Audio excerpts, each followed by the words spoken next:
ನಮಸ್ಕಾರ, ನೀವು ನೋಡ್ತಾ ಇದ್ದೀರಾ ನ್ಯೂಸ್ ಫಸ್ಟ್. ನಾನು ಚಂದನಾ ಶೆಟ್ಟಿ. ಬಿ ಖಾತಾದಿಂದ ಎ ಖಾತಾಗೆ ಪರಿವರ್ತನೆ ಮಾಡೋ ಯೋಜನೆ ಜಾರಿಗೆ ಬಂದು 5 ತಿಂಗಳಾದರೂ ಅಂದ್ಕೊಂಡಷ್ಟು ನಿರೀಕ್ಷಿತ ಮಟ್ಟದಲ್ಲಿ ಅರ್ಜಿಗಳು ಸಲ್ಲಿಕೆ ಆಗ್ತಾ ಇಲ್ಲ. ಅಲ್ಲದೆ ಅರ್ಜಿ ಸಲ್ಲಿಸಿದವರಿಗೂ ಎ ಖಾತಾ ಸಿಗ್ತಾ ಇಲ್ಲ. ಹಾಗಾದ್ರೆ ಈ ಖಾತಾ ವರ್ಗಾವಣೆಯಲ್ಲಿ ಜನರಿಗೆ ಏನೆಲ್ಲ ಸಮಸ್ಯೆ ಆಗ್ತಾ ಇದೆ ಗೊತ್ತಾ? 2025ರ ನವೆಂಬರ್ 1ರಂದು ಈ ಯೋಜನೆ ಆರಂಭ ಆಯಿತು.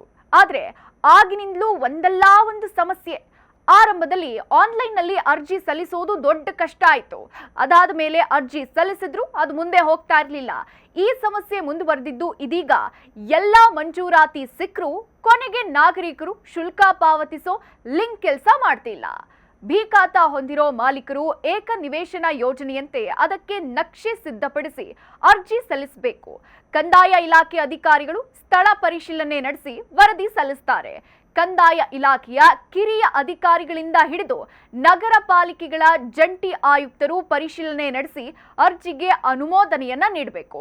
ಈ ಎಲ್ಲ ಪ್ರಕ್ರಿಯೆಯನ್ನ ಕನಿಷ್ಠ 45ರಿಂದ 60 ದಿನಗಳಲ್ಲಿ ಪೂರೈಸಲಾಗುತ್ತೆ ಅಂತ ಜಿಬಿಎ ಅಧಿಕಾರಿಗಳು ಹೇಳಿದ್ರು. ಆದ್ರೆ 2025ರ ಡಿಸೆಂಬರ್ನಲ್ಲಿ ಸಲ್ಲಿಸಿದ್ದ ಅರ್ಜಿ ಇನ್ನೂ ಪೂರ್ಣಗೊಂಡಿಲ್ಲ. ಜಂಟಿ ಆಯುಕ್ತರು ಹಾಗೂ ಇತರೆ ಅಧಿಕಾರಿಗಳು ತಮ್ಮ ಜವಾಬ್ದಾರಿಗಳನ್ನ ಪೂರ್ಣಗೊಳಿಸದಿರೋದ್ರಿಂದ ಖಾತಾ ವಿತರಣೆಯಲ್ಲಿ ವಿಳಂಬ ಆಗ್ತಾ ಇದೆ. ಇದು ಒಬ್ಬರ ಸಮಸ್ಯೆಯಲ್ಲ. ಹೊಸದಾಗಿ ಯಾರೆಲ್ಲ ಎ ಖಾತಾಗೆ ಅರ್ಜಿ ಸಲ್ಲಿಸಿದ್ರೋ ಬಹುತೇಕರ ಸಮಸ್ಯೆ ಇದೇ ರೀತಿ ಇದೆ. ಆದ್ರೆ ಸಾಕಷ್ಟು ದೂರುಗಳು ಬರ್ತಾ ಇವೆ. ತಾಂತ್ರಿಕ ಸಮಸ್ಯೆ ಇರೋದ್ರಿಂದ ಯಾವುದೇ ರೀತಿಯ ಸಹಾಯ ಮಾಡೋಕ್ಕಾಗ್ತಾ ಇಲ್ಲ. ಸಮಸ್ಯೆ ಪರಿಹರಿಸಲು ಐಟಿ ವಿಭಾಗ ಕಾರ್ಯನಿರ್ವಹಿಸ್ತಾ ಇದೆ ಅನ್ನೋದು ಪಾಲಿಕೆಯವರ ಮಾತು. ಏನ್ ಹೇಳಿ, ಬಿ ಖಾತಾದಿಂದ ಎ ಖಾತಾ ಪರಿವರ್ತನೆಗೆ 30-40 ಅಡಿ ನಿವೇಶನಕ್ಕೆ ಸುಮಾರು 33.5 ಲಕ್ಷ ಶುಲ್ಕವನ್ನ ಮಾಲೀಕರು ಪಾವತಿಸಬೇಕು. ಇದರ ಆಧಾರದಲ್ಲೇ ನಗರ ಪಾಲಿಕೆಗಳು 100 ಕೋಟಿಯನ್ನ ನಿರೀಕ್ಷಿಸಿವೆ. ಆದ್ರೆ ಮೂಲದಲ್ಲೇ ಸಮಸ್ಯೆ ಇದೆ. 5 ತಿಂಗಳಿನಿಂದ ಸಮಸ್ಯೆ ಪರಿಹರಿಸದಿದ್ದರಿಂದ ಹೊಸ ಅರ್ಜಿಗಳು ಬರೋ ಸಂಖ್ಯೆಯಲ್ಲೂ ಕಡಿಮೆ ಆಗ್ತಾ ಇದೆ.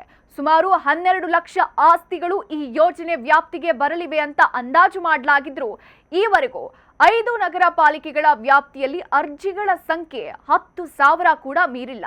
100 ದಿನಗಳ ಅವಕಾಶ ಎಂಬ ಘೋಷಣೆಯೊಂದಿಗೆ ಈ ಯೋಜನೆ ಆರಂಭ ಆದ್ರೂ 5 ತಿಂಗಳಾದ್ರೂ ನಿರೀಕ್ಷಿತ ಸ್ಪಂದನೆ ಸಿಗದೆ ಇರೋದು ನಿಜಕ್ಕೂ ವಿಪರ್ಯಾಸ. ಇದಾಗಿತ್ತು ಈ ಹೊತ್ತಿನ ವಿಶೇಷ. ನೋಡ್ತಾ ಇರಿ ನ್ಯೂಸ್ ಫಸ್ಟ್, ನಿರ್ಭೀತಿಯಿಂದ ನಿಮ್ಮ ಪರವಾಗಿ.